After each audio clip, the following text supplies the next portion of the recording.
자, 이쯤에서 이승원 대표님 마무리 살짝 하고요. 잠시 후에 이제 종목별 움직임을 저희가 좀 얘기를 나눠보겠습니다. 이 시점에 좀 머니컬럼 하나 듣고 갈까 하는데요. 지금 하나금융투자 청담금융센터에 박문환 이사가 연결돼 있습니다. 이사님 안녕하십니까? 안녕하세요. 네, 안녕하십니까? 네. 자, 글쎄요, FOMC가 그 회의에서 연준이 금리를 올 거냐 말 거냐도 상당히 갑론을박이 있었지만 또 국제 유가 전망에 대해서도 그러지 않나 싶습니다. 이틀 전에 이 골드만삭스였죠. 배럴당 $20 간다 이랬는데 이번에 지금 모건스테인은 또 전혀 다른 얘기를 내놔서 말이죠. 이 유가에 대해서 오늘 이야기를 듣고 싶은데요. 어떠십니까? 생각이요. 네, 오늘 이제 미국에서 금리 인상을 하게 되면 마치 손바닥이 이렇게 뒤집어지듯이 바뀔 것이다라는 말씀을 드렸었죠. 오늘 보니까 화학, 철강 뭐 이런 것들이 대체적으로 상승을 하고 있는데요. 이젠 앞으로 여러분들 지수 관련 대형주에 대해서 계속 공략을 하셔야 될 겁니다.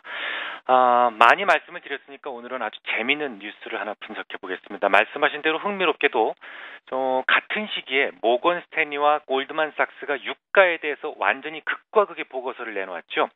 모건 스탠리는 내년까지 배럴당 $60, 2017년 이후에는 $70에서 $80의 유가 수준을 전망을 했는데요. 반대로 골드만삭스는 $20까지 전망을 했습니다. 일단 결론부터 말씀을 드린다면 저는 모건 스탠리의 주장이 옳다고 생각을 하고 있습니다. 그 이유를 설명을 드리죠. 먼저 유가가 지금까지 하락했던 이유를 알아야만 또 상승에 대한 이유도 정당하게 설명을 드릴 수가 있는데요. 정치적 요인을 제외하고 오로지 팩트만 가지고 본다면 가장 중요한 원인은 두 가지입니다. 첫 번째는 수급이고 둘째가 화폐적 요인이죠. 미국의 셰일 오일 혁신으로 인해서 그전에는 전혀 없었던 공급 라인이 생겼습니다. 게다가 이란의 핵 협상과 관련해서도 이미 상원 의원들의 30% 이상이 찬성하는 방향으로 움직이고 있다면 현 시점에서 통과될 가능성이 매우 높다고 봐야 되겠습니다. 여기에 지금까지 환경단체의 반대로 인해서 엄두도 못 냈던 알래스카에 대한 유전 개발 허가마저 나왔었죠. 7년 불황으로 인해서 석유에 대한 수요가 최소한으로 위축된 상황에서 그 이전엔 없었던 공급 라인이 새롭게 형성되었기 때문에 당연히 유가는 하락할 수밖에 없었습니다. 두 번째 이유는 달러화의 강세였죠. 대략 인덱스 기준으로 80선에서 머물던 달러 인덱스가 현재 95까지 올라왔으니까 유가 하락의 일부는 달러의 강세가 원인이 될 수 있습니다. 하지만 이 두 가지 조건들은 앞으로 뒤집어질 가능성이 높습니다. 오늘 새벽에 발표됐던 소매 판매만 해도 그렇습니다. 미국에서 휘발유는 생필품이란 말씀을 참 누누이 드렸었는데요. 실제로 전체 소매 판매에서 주유소 판매가 차지하는 비중은 무려 8.5%에 달합니다. 유가가 이런저런 이유로 급락을 했으니까 소매 판매는 나빠져야 정상입니다. 그럼에도 불구하고 명목상의 소매 판매 결과치가 플러스로 나왔다는 것 자체가 기적입니다. 경기가 매우 좋아지고 있다는 말이 되겠죠. 경기가 좋아질 경우 당연히 석유 수요는 늘어납니다. 오늘 새벽에 유럽 시장에서는 자동차 관련주들이 많이 올랐었죠. 자동차 판매가 크게 늘었다는 보고서 때문이었는데요. 지금 팔리고 있는 자동차들은 아직까지는 휘발유를 연료로 쓰고 있습니다.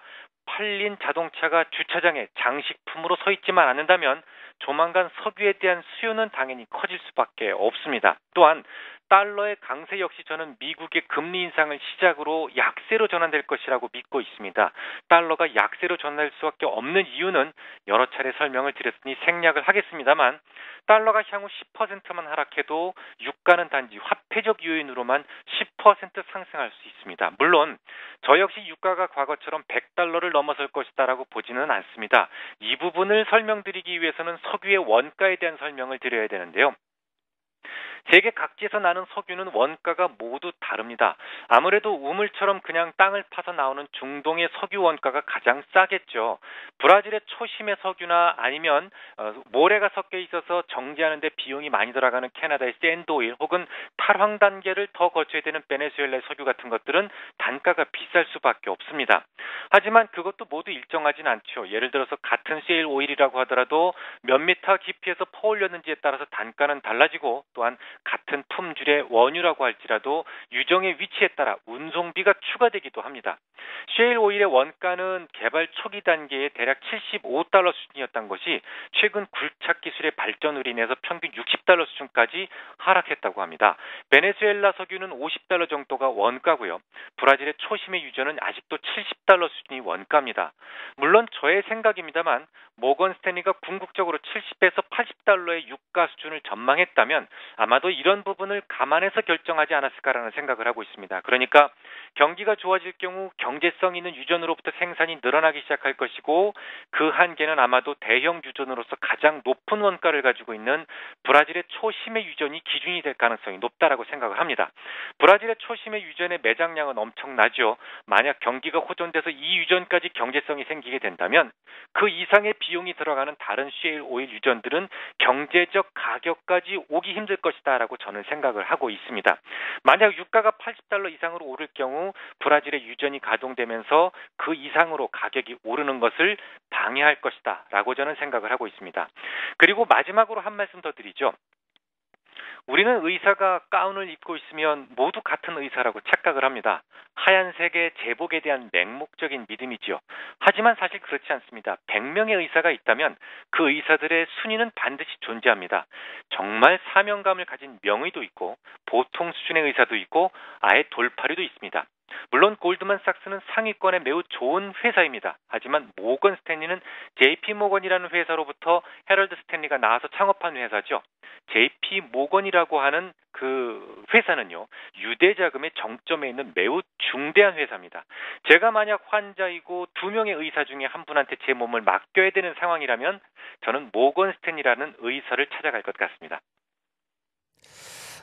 내년에 배럴당 $60 갈 것이다라는 의견에 더 힘을 실어주겠다. 어떤 달러 가치 움직임도 그렇고 또 그 이상 갈 수 없는 것은 수급사의 논리, 브라질 어떤 유전 부분도 있고 그래서 그 이상은 또 어렵겠고 모건 스탠리가 전망한 유가가 내년 배럴당 $60. 그 이후에는 $70에서 $80 수준이 좀 적합하지 않겠는가.